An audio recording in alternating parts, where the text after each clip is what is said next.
আলীকদম শহর থেকে 40 কিলোমিটার দূরে দুর্গম এলাকায় অবস্থিত রাতুমণিপাড়া গ্রাম। ট্রেনখাল হয়ে নৌপথে যেতে সময় লাগে প্রায় 2 ঘন্টা। এরপর দুর্গম এলাকায় দেখা মেলে রাতুমণিপাড়া সরকারি এই প্রাথমিক বিদ্যালয়।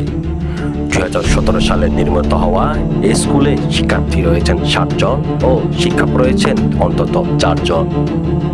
অথচ সেই শিক্ষকরা নিয়মিত ক্লাসে কিংবা বিদ্যালয়ে প্রতিদিন আসেন না বলে অভিযোগ স্থানীয়দের। শুধু তাই নয়, ওই স্কুলের ছাত্রছাত্রীরা তাদের শিক্ষকদের মধ্যে কয়েকজন ছাড়া বাকি কোনো শিক্ষককে চেনেন না। ফলে দিনের পর দিন এমন অবস্থায় পাঠদান থেকে বিঘ্নিত হচ্ছে শিক্ষার্থীরা। আমার বঞ্চিত থাকতে মানে এই সরকারি স্কুলের নাম আসিল, এখন শিক্ষক খননে আছে নাই এতদিন যাব। আমার ছেলে মেয়েরা মানে সবচেয়ে এখন বঞ্চিত।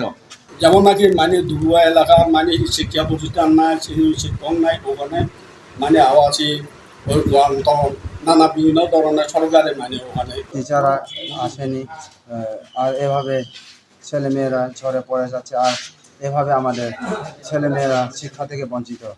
আমাদের ছাত্রছাত্রী যারা আছে ওনারা প্রতিদিন স্কুলে ডিউটি করতেছে না, সেই ব্যাপার নিয়ে আমরা আজকে এই যে শিক্ষা অফিসের মধ্যে আসতেছি আমরা যে অভিযোগ করার জন্য।